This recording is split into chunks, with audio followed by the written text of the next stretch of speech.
Hey, hello my friends. I am Mars. Welcome to or back to the Starlit Library. Today I am going to be doing a book haul.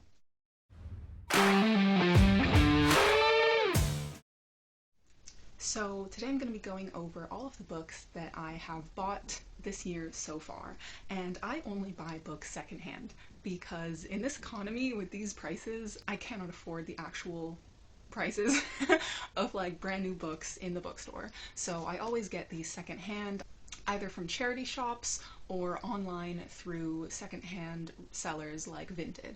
I also have PangoBooks and sometimes would use Mercari as well, but those are unfortunately only in the States. And so if I really find something that I want, I can send something to my parents, but right now I use what is available to me in Europe. And that's also another reason is that there are not a lot of English books where I live. I'm in Italy, and so the bookstores are mostly in Italian, but the English sections are like this small and they're mostly classics, and I don't really care for that.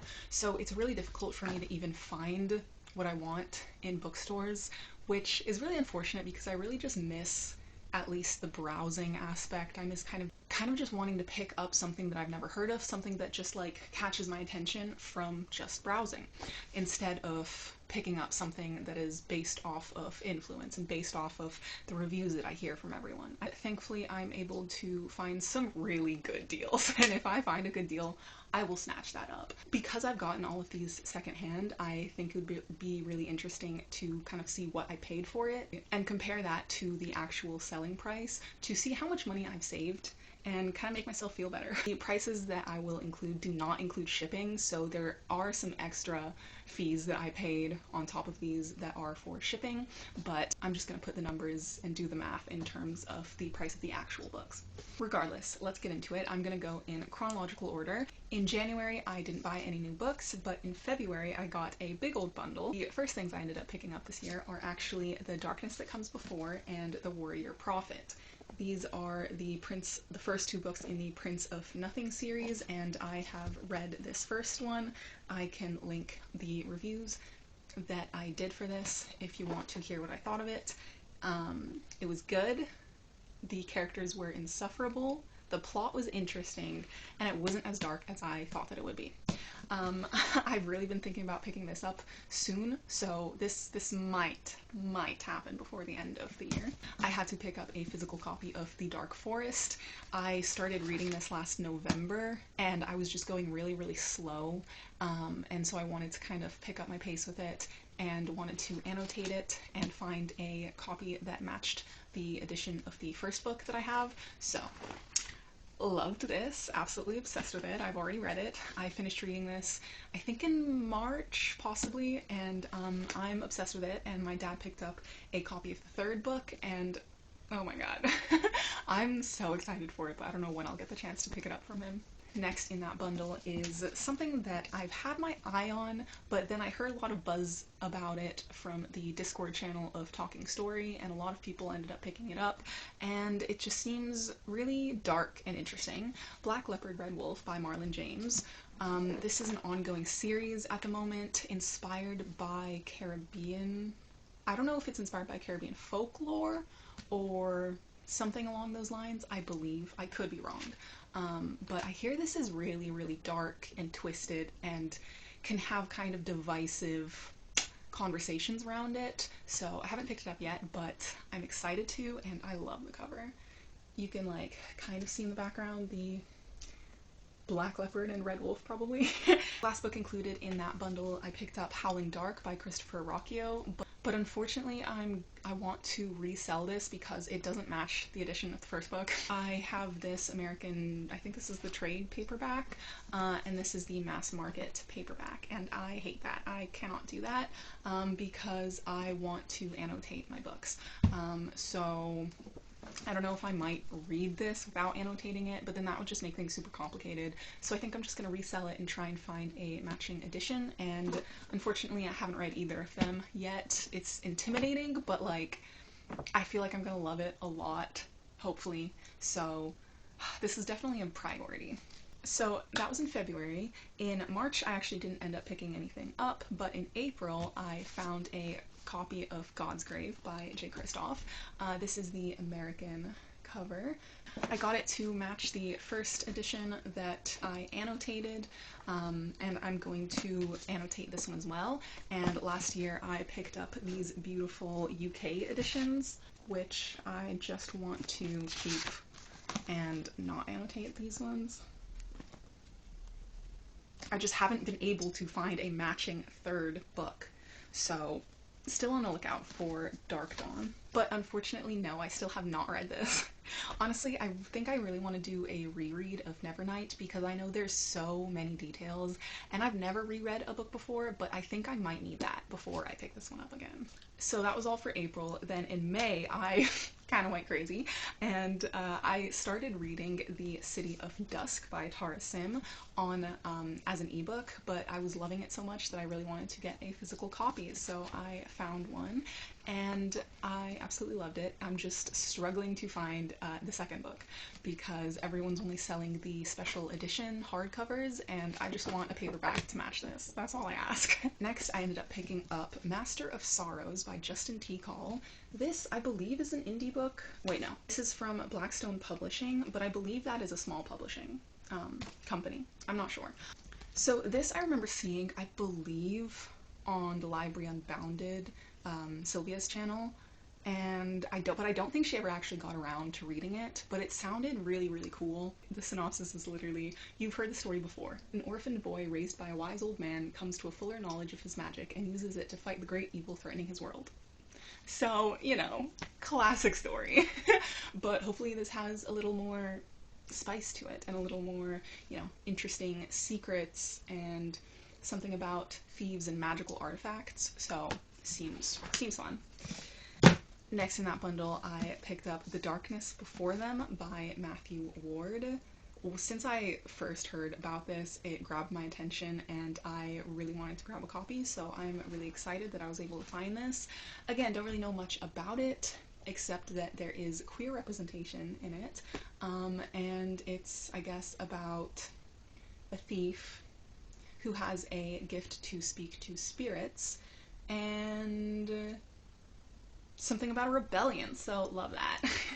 And finally, within this 3-book bundle, I managed to find a copy of Blood and Fire by Ryan Cahill. This was such a lucky find for super cheap, and I'm just never going to be able to find the next books in this series for as cheap, which is unfortunate. I really don't want to buy from Amazon, but that seems to be the only place I can find it, and the second book on Amazon is listed as being 37 euros. Like, bro, absolutely fucking not. I really do want to read the novella The Fall before getting into this to see the style, and I hear that like it really amps up your enthusiasm and that it's a really, really, really good novella, so I'm excited to pick this one up. This is independently published, and I will leave a link to this book for you to check out yourself. Next in May, I found the first 2 books in a series that I've been wanting to pick up for ages, Black Sun and Fevered Star by Rebecca Roanhorse. Unfortunately, I hear that the series gets like worse by the 3rd book, but I don't care. I'm gonna make those judgments for myself, and I really, really look forward to these because the first chapter, or the prologue, is absolutely unhinged and really grabs your attention, except I never like continued with it, unfortunately, but now I have these so that I can read them back to back, hopefully, because I would actually like to maybe try and do that with series so I can get through series faster. I did also want to try reading these with audiobook, but I figured that it's a really kind of complicated world building that I would do better with them physically, so here they are. I'm super excited about this. And finally, within May, I picked up The Passage by Justin Cronin, and this was being sold by the same sellers as this, so I figured I'd do a little bundle. And this is something I've kind of had my eye on for a bit. I recognized it because I believe I gave this as a gift to my high school boyfriend for his birthday. But I'm not sure if it is this one because I know there's like a billion books with the same title, but it might have been this one, and I picked it for him because I think it sounded super interesting. And it does, like, again, the more I think about this, the more intriguing it sounds, and it's kind of like a mystery I don't know if it's a thriller or if it's horror, but like something along those lines that also I think kind of incorporates some fantasy elements, but I might be wrong about that. I'm really not sure. And it follows a 6-year-old girl and a man who was convicted of murder and is in a maximum security jail, and a man called Peter who lives in California. So I love a story seeing where these different timelines all come together and explores everyone's stories and has like a mystery to it, and it's really big.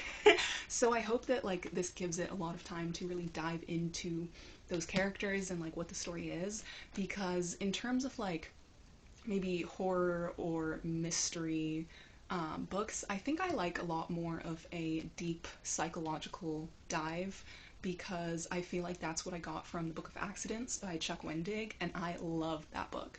So I'm still kind of trying to see what I like in terms of horror and mystery, thriller type books, and I think that might be it. I think I might enjoy like the bigger psychological deep dives into things like that. So hopefully I think this will be good, and apparently it's a trilogy, so that's intriguing. Next in June, I was so happy to find a copy of Blood Over Brighthaven by M.L. Long.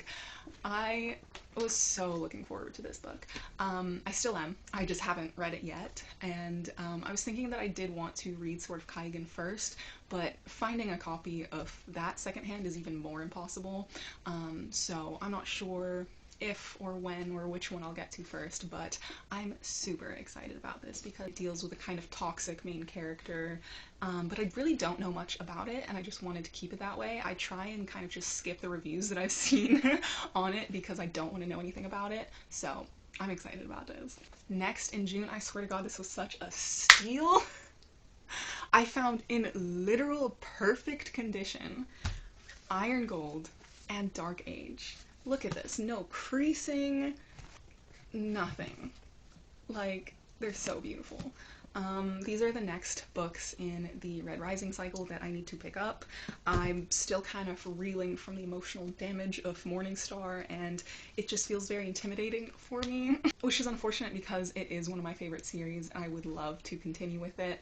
But this is a commitment, and I don't know, I'm just intimidated by it. I am. We get different points of views in these books now instead of just Darrow, and I do appreciate that because I think that can give a lot more opportunity into the scope of the world and the story, but I don't know, just still intimidated by it because every book comes with a hefty serving of emotional damage. So I feel like I really have to be in the right headspace to pick this one up, and also kind of do a little recap for some of the details that I might have forgotten from Morningstar. That was all for June, and next in July I only picked up one book, and I'm so happy I found it.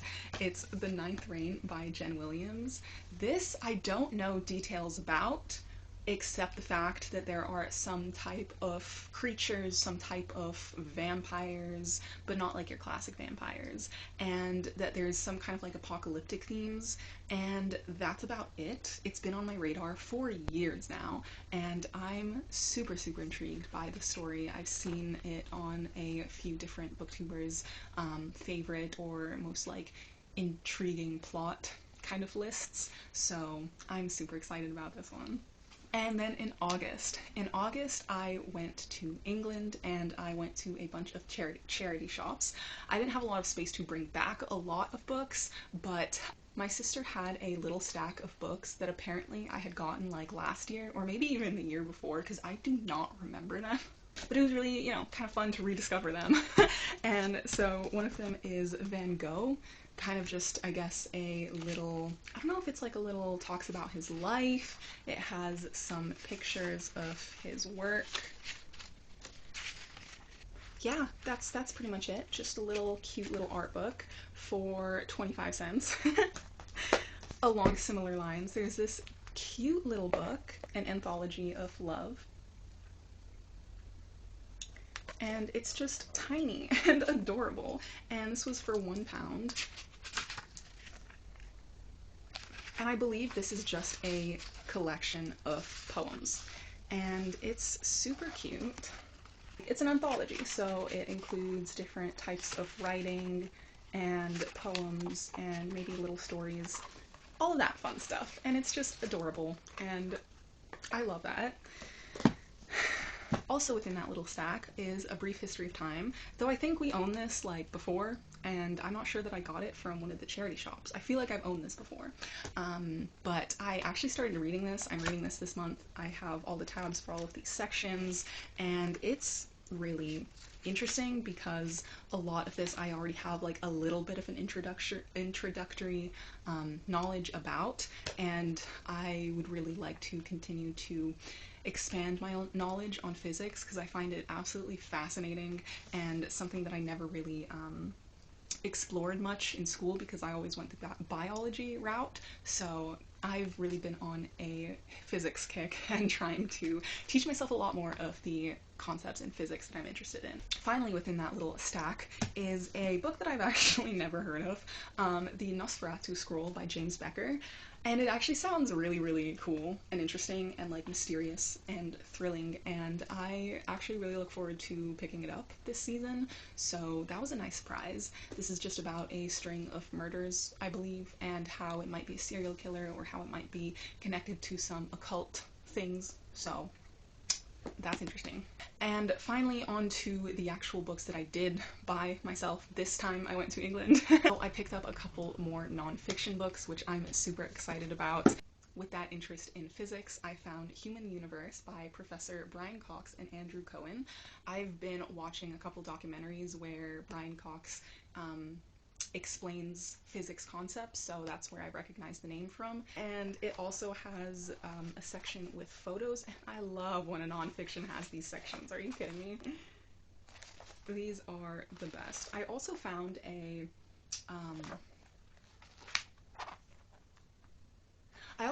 version of this book, but it was like a really big like reference book that was all photos, and I really wanted to pick that up, but I wouldn't have had space to bring it back with me. But then in the next shop that I visited, I found this version of it, so I was like, yes, absolutely. It just seems like a really cute kind of like slice of life, but also full of facts and full of just reflections about humanity and the universe, and again talking a lot about more physics concepts as well. Another super interesting nonfiction I found is Pie in the Sky by John D. Barrow. This is about counting, thinking, and being. So this is really a reflection on consciousness and mathematics and thinking, reasoning, and how I guess that math is a universal language.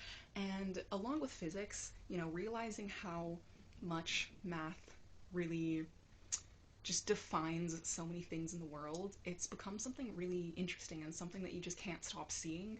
And I think this will be a really, really like intriguing exploration into these different facets of life and where this shows up and how it influences us as humans in our thinking and our reasoning.